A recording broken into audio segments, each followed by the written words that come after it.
Well, I thought I'd start with a little levity, so I found this picture, which I'm not sure you can make out. I'll give you a hand here. Some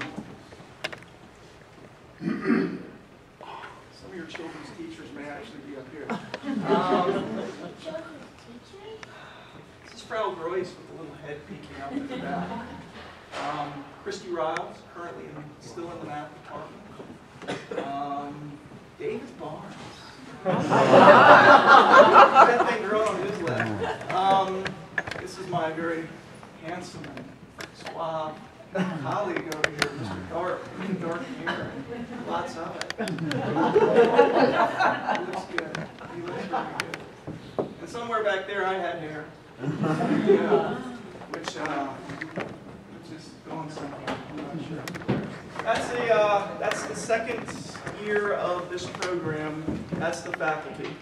That photograph is taken inside the auditorium of the Thomas Jefferson Building. Some of you probably recognize those red chairs.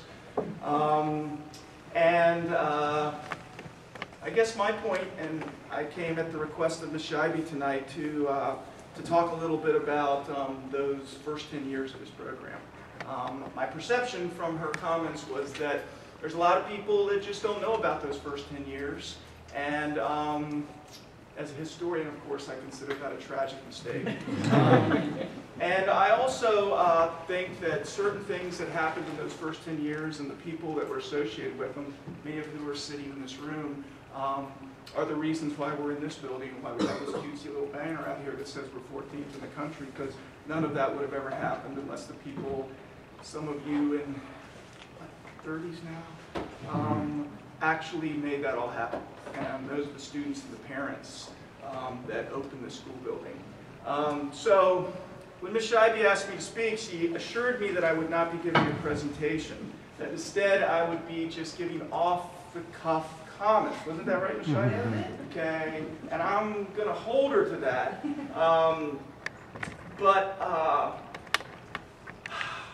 I decided to focus my thoughts not on a narrative day-by-day history of the governor's school, but on the 10 unforgettable days for me.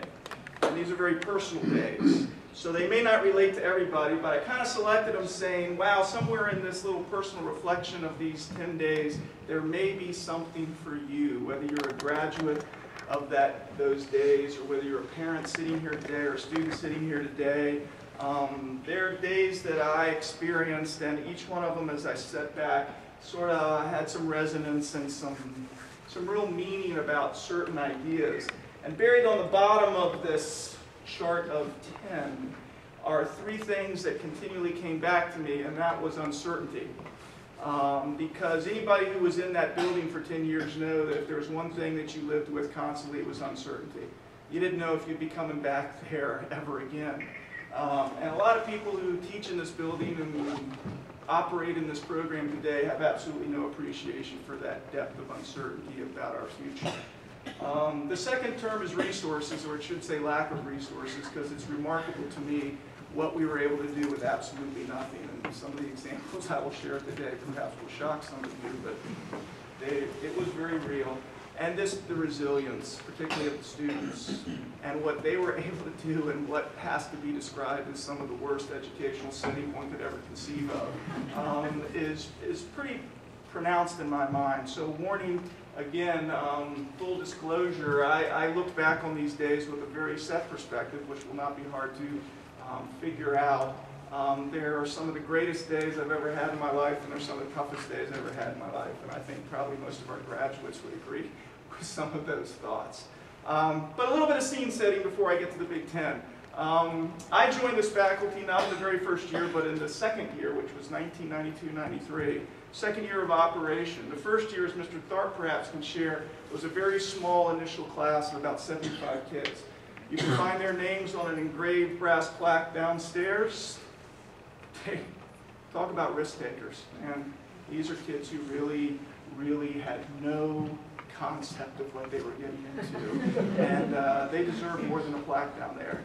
The second year, and some of my second year kids are sitting here today, was a huge class, 190 students, because it was projected that we would be given the entire Thomas Jefferson building. A promise which I will speak on several times tonight. We never had another 190-person class till probably 3 years ago, wasn't it?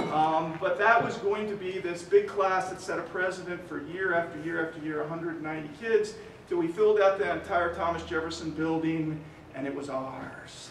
That never happened, okay? When people came to this building, I can't tell you what a huge risk it was. I'm sure that their families had these thoughts and discussions around the dinner table in their mind, but there was every level of uncertainty you can possibly imagine. What was the program like? Would there be books? Would the bus pick me up 2 days in a row? Would my degree from this institution ever even be looked at by a college? None of those questions anybody has to worry about today. Okay? These kids, some of them sitting there, no longer kids, my apologies, had to think about those questions, I would think, each and every day that they walked into that building. And that's something that I wish our current generation knew a little bit better. I think, don't want to speak for them, that they and their families sort of thought that they were getting into something that had tremendous potential and would be something they could not match in their home jurisdiction. And I hope we gave them that. I'm not sure. Some of them are smiling at me back there. Be careful, Leo. I got lots of stories about you. Okay? And as a faculty member, I got to tell you, that was ingrained in me from the first day, that these people are doing an incredible thing, and you better do an incredible thing. And I think Phil will back me up that as a faculty in that time period, we very much had this sense that we were on a mission, and you better not screw this thing up.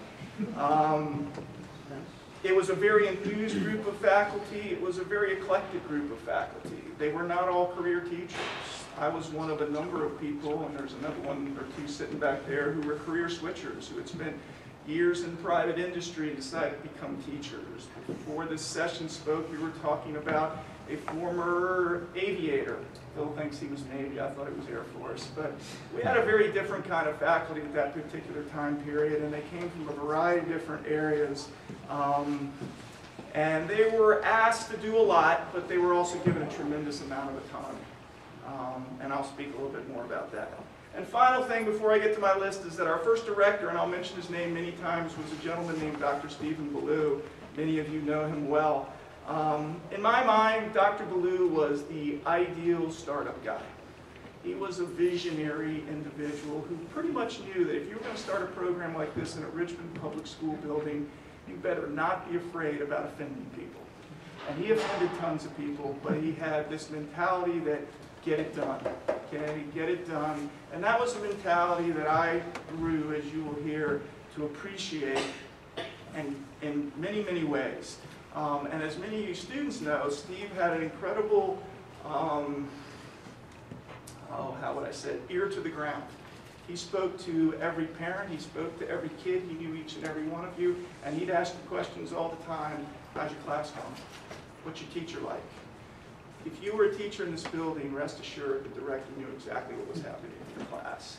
And that was a pressure, but it also in some ways was for me a good thing. And I'm not sure everybody would agree with me.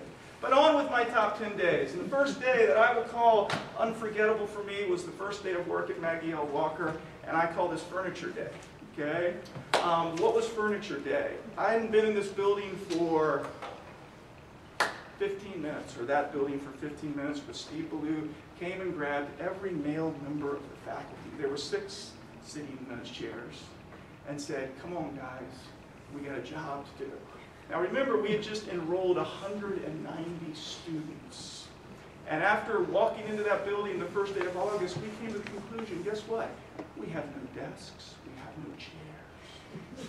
We have no place to seat these 190 students. He had rented a Ryder truck that was sitting out in front of the TJ building. We got in cars, we followed him in his Ryder truck to a warehouse, which is over here, not far from where we sit now, where current Diversity Thrift is, if you know where that area is, the food bank, that Jekyll Woods. At that time period, this was a warehouse for discarded Richmond City school stuff. And we walked into this warehouse and there were just piles and piles of broken desks, broken chairs, broken everything. And we said, that's our stuff. And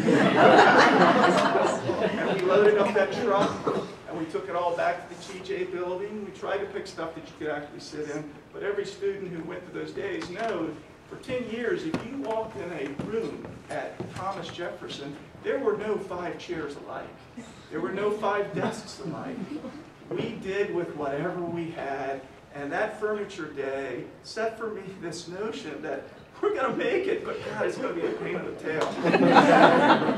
That need to make do was a consistent thing in the Thomas Jefferson world. And for me, that's one of my first and most unforgettable days. There were few requirements, as I've said, but the one requirement was that you teach really well and respect what you had.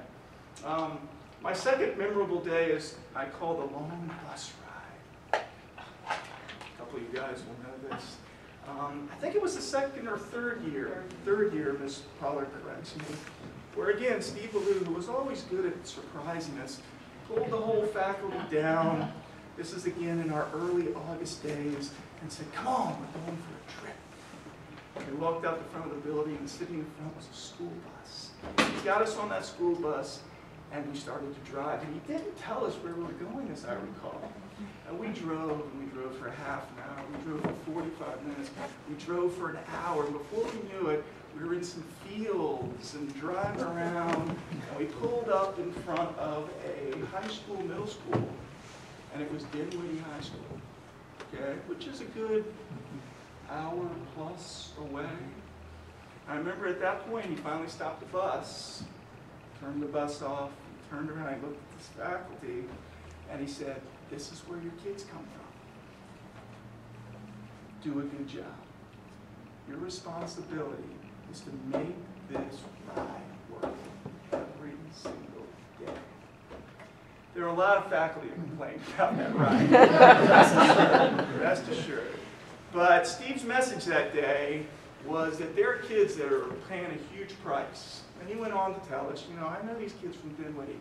They get up at 6 in the morning. They get on this bus at 6:30. They got to stop 3 places. And when they arrive at your door, be sure that you make it worth their while. That's a message I think most of us as faculty embrace. The second part of that message, however, was, I got your back. And I will say, and Steve was not a perfect guy, I always felt that he had my back. And I will give a little backstory that's not on the list here. Steve expected you to do a really good job, but in return, he was there to support you. I think it was, you may have to correct me, Ms. Pollard, returning also that third year, maybe the fourth, somewhere in there, we walked onto the 3rd floor, and those of you who don't know, we only occupied a portion of the 3rd floor. There were about 3 rooms we didn't get. But one year we walked into that school building, and there were air conditioner units in our windows. Now the first 2 years or so, we had suffered, because as you all know, heat butt rises. And in that building, anybody who went for the first couple of years knew that it was absolutely oppressive. Particularly if you spent the entire day on the 3rd floor, which at that time our students did. Steve Ballou recognized that after a few years, and he put these air conditioners in our room. Now I can tell you that was a huge political taboo, because people on the 1st and 2nd floor did not have air conditioners. But for Steve, I got your back. And he did. And it was a very, very thankful thing. The walkout and the lockdown. A couple of you might remember. Okay. May 26th, 1993. I looked it up. May 26th, 1993 was an important day in the history of the governor's school. This building, TJ, had been promised to Maggie Walker, promised to Thomas Jefferson Governor's School in 1989. 2 years prior to our program actually inhabiting that building was promised to our school, and that was approved by Richmond Public Schools. The superintendent of schools made this. It went all the way up the food chain, up to the superintendent of public instruction in the state of Virginia, who at that time was Joe Spagnola, I believe. So when we entered the building in '91, we expected we'd get that building, and as I've said before, we didn't. And the moment that we arrived, a campaign had begun to be sure we did not get that building. And if you want to think of our 10 years in that building, I think of it in this way. The first 4 to 5, we were constantly dreaming, will we ever get this building? The second 4 to 5, we were constantly saying, will we ever get another building? We never, ever got those questions answered till almost the end of those 10 years. But on this particular day, the forces had girded against us and decided to make a statement about this being their building. Of course, they is the TJ students, all right? And I later learned through some of my colleagues who I knew well in the Thomas Jefferson faculty, some of them very good friends, that they had initiated this, and what they did was they staged a walkout. You guys should remember this walkout, okay? And it was a very public event. They called the media, they had posters, they had placards, they had times, they had everything, a chance that they were going to do. So when our little students arrived that morning, as I recall, and getting off their buses, and we got off an hour after the TJ kids, there was already sort of this picket line of protesters out in front of the school that were getting ready to walk downtown. This was pretty intimidating for 14, 15-year-old kids, as you can imagine, because essentially the message was, for them, this is our school, don't take it away. For our students, it was very clearly, we don't want you here. So this all led to a walkout by the Thomas Jefferson students. And as a teacher, knowing many, many people in that faculty, I think we all really appreciated and understood the difficult situation that they were in, but our focus was on our kids. And what Steve Ballou did, once that walkout commenced, was put us in a lockdown. Some of you may have forgotten that we had that happen. But basically, we said, kids will not go out in the hall.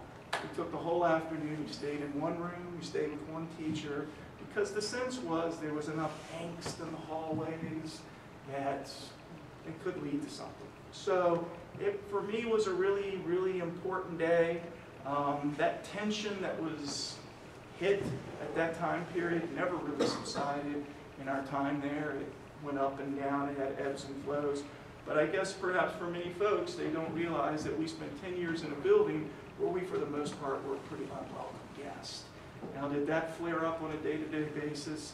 Usually not, but there was always this sense that this is a stop along the way and you're not actually going to end up here. And that's pretty tough to do your schoolwork when that environment's around. Car time. Space was pretty limited in this building, particularly in the first few years.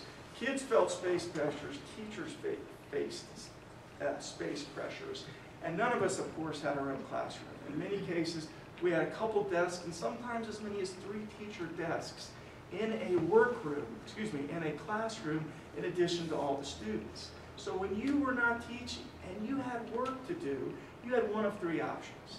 You could sit in the back of the class while your colleague was teaching, many of you perhaps observed this, sitting in the back grading papers while the class is going on. You could go into the one common room we had, which was part office, part Xerox room, part reception area. There was always 8 to 10 people swarming around. Some of you guys might remember that room. Or you could come up with your own creative solution. Well, for me, it was the car. Okay?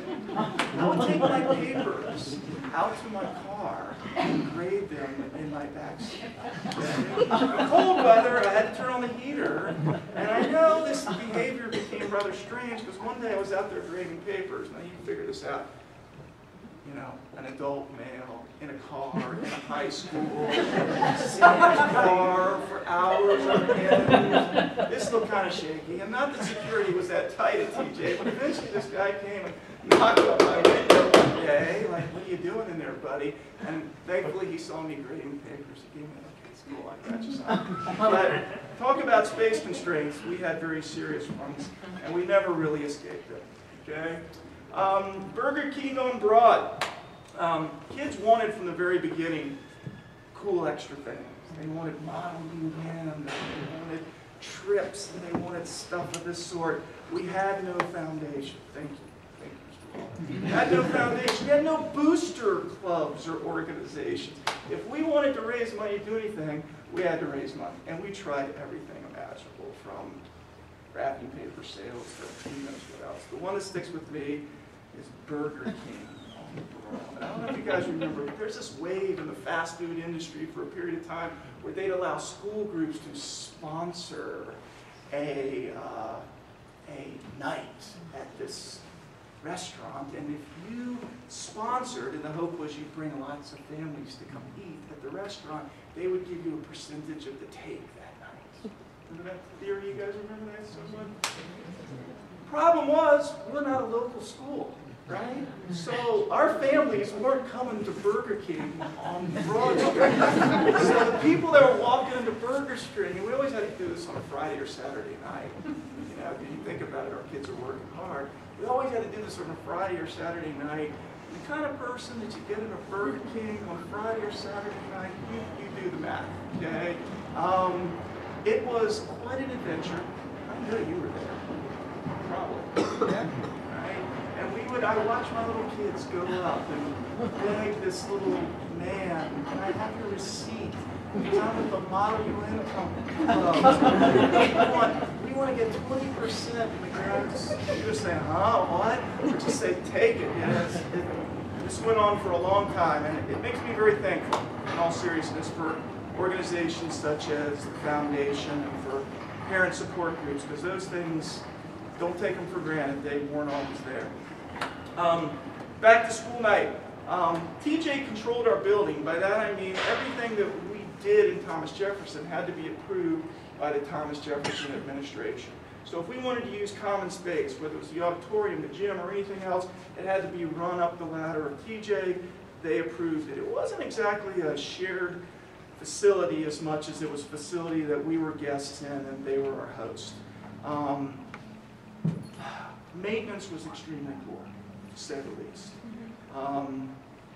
There's a legend that some of these graduates from the early years still give each other toilet paper rolls for Christmas because the basic necessities of life were not there. I mean, I do recall that in my classroom, we didn't have a box of Kleenexes.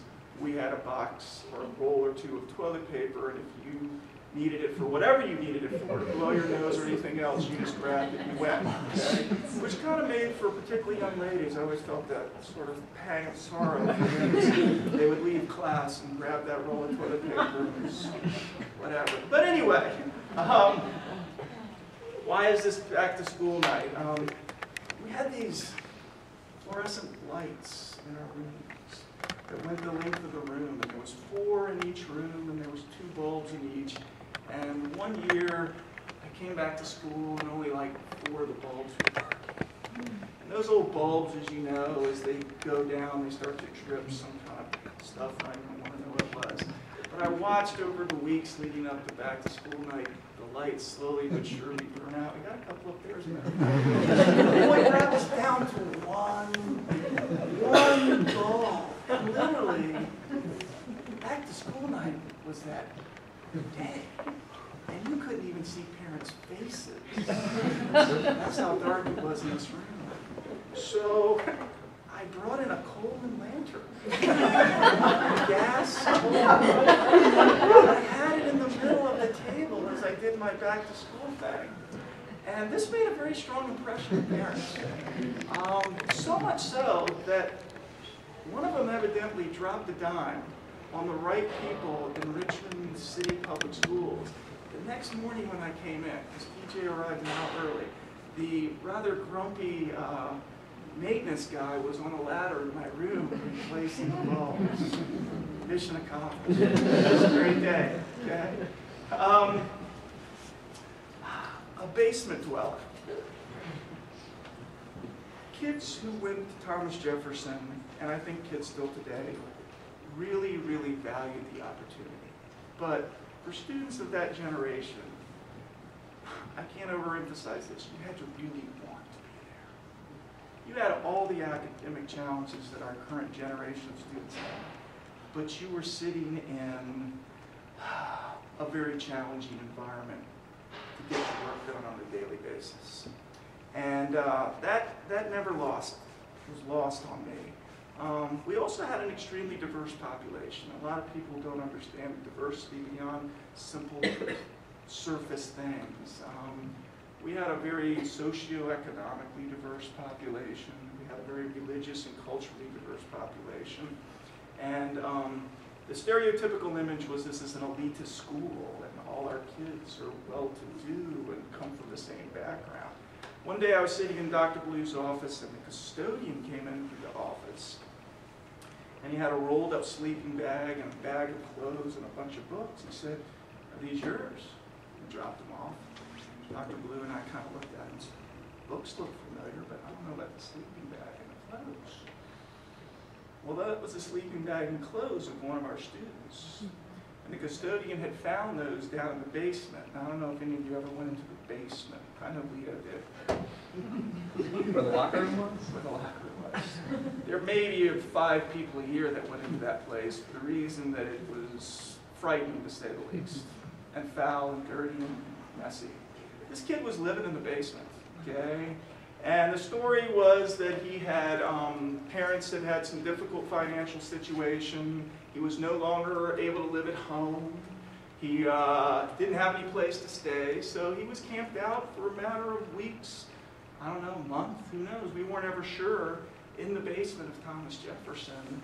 And kind of reinforced for me not only what a unique and diverse group of kids, but how much they really wanted. And of course, we tried to get him help, and we figured out who it was, and it was an important moment for me. Fall Festival is one of the great traditions. I'm sure some of the parents here are part of Fall Festival. Fall Festival began back at TJ. First ever Fall Festival was held in the lot in front of TJ. If you go by the building today, there's a big grassy field there. It's surrounded by the fence, and that was where our first ever Fall Festival was held. And it had nothing like what we have today. We had none of that cool stuff. We had a tug of war, we had a bouncy castle, we had an egg toss. What else do we have? Pie throwing, dunking booth. It was very, very pedestrian in comparison to the very cool thing we had. But we did come up with this great idea that we would have a silent auction. Mr. Patterson, some of you all remember Mr. Patterson. Mr. Patterson and I were in charge of the first ever silent auction. Now, I think the silent auction has moved over to Parents' Night now, but it originated at Fall Festival.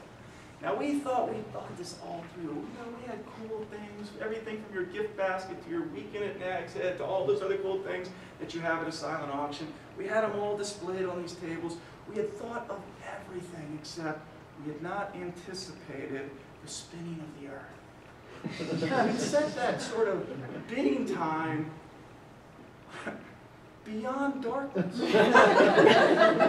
So bids were still open, and we suddenly looked around and said, "Man, it's pretty dark here." And so people were, in the last few minutes, running around, knocking each other over, trying to get these final bids down, and it was pitch black. And then we had the difficulty, because we decided, heck, we wanted to distribute these gifts. We have no place to store them. We're going to give them out. We're going to collect the money. Well, there's no lighting out there. I guess today you guys bring in big power lights. There was no lights out there at all. So ultimately this problem was solved when some very clever parents began to pull cars up and encircle the field on their headlights. I have images of being there for an hour or two. It's people, "All right, who got the gift basket from such and such? Come forward, Miss Smith. This will be $35. It was crazy. The traditions that we have today began, rest assured, quite humbling. Lobby day in the elevator, I'm almost done. Many of you have been involved in this. I know Ms. Macon is our leader in this. The need to lobby the legislature for funding. Well, that goes back to the beginning of this school. Today, I think that funding is actually a little bit better situation in terms of continual commitment than it was. We used to pack these kids up on lobby day, take them down to a building in Richmond and let them loose on our legislators, of course with good coaching, and to basically go with a little hat in hand saying,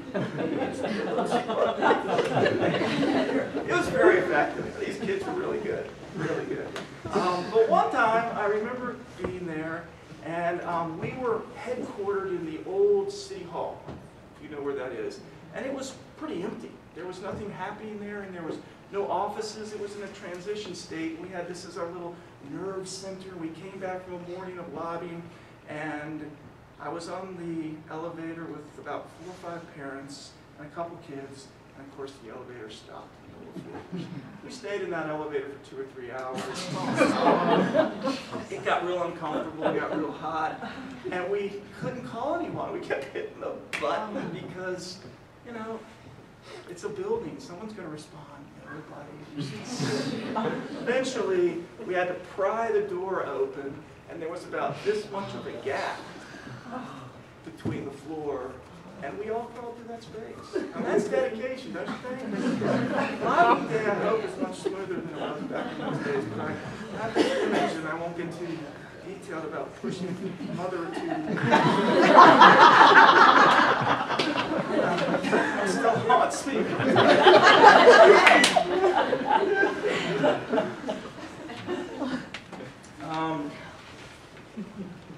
Graduates, who remembers Cherry Falls? You guys aren't going to believe this.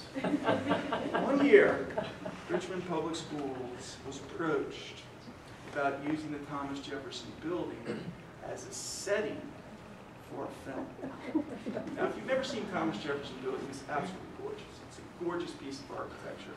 But it had picked up, let's say, enough patina over the years to really look kind of eerie, particularly at night.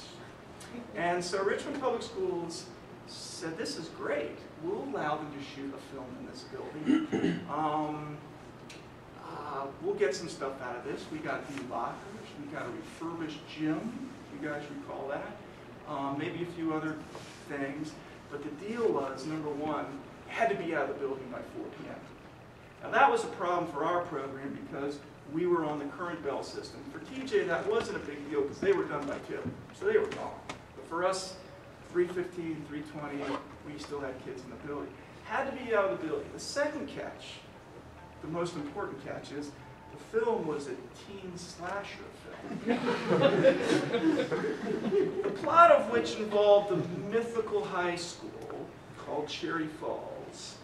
Double entendre there. It related to the loss or maintenance of one's virginity as a determining factor in your survival. Think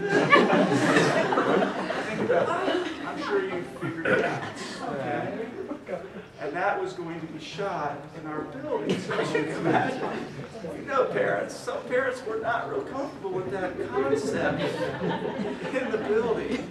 But ultimately, we had no say. So on to Cherry Falls we went, and this sort of used the building for almost a month, as I recall. Okay, with big trucks out front, a lot of activity. Kids actually thought this was pretty cool. Well, for me, it wasn't that big a deal, except for one day, one night. For some reason, just 3 weeks into it, I'm sitting in my room grading, and I missed the magical 4 o'clock escape time. And I'd never done that before.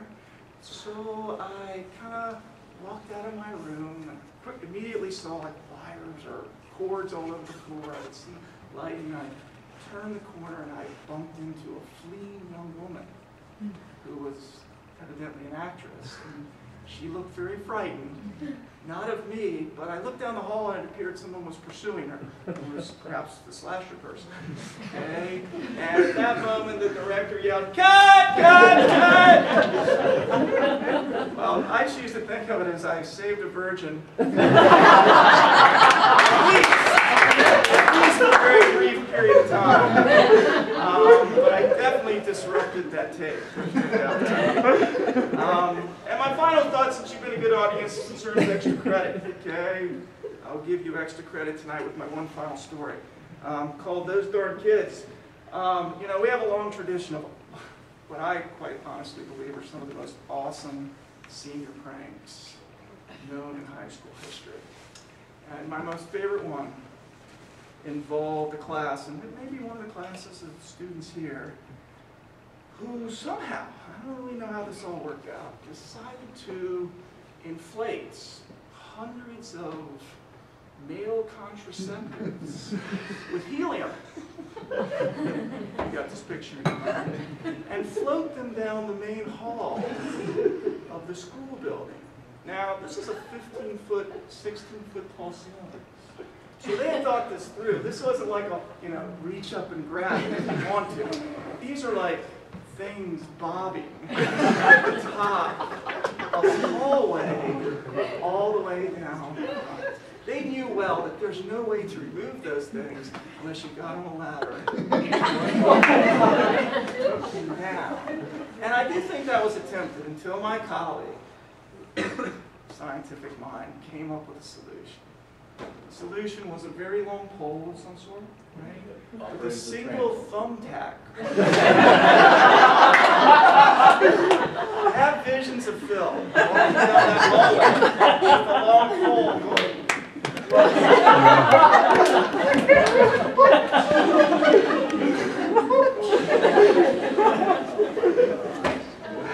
So, hopefully in those little stories, my little themes of uncertainty and resources and resilience have come through. I really do think back on those times very fondly, as I think you can tell, and mostly I think back on the students and their families at those times, because they really put up with a lot, and they really made all that we have today possible. So I'll turn it over to my colleague Phil.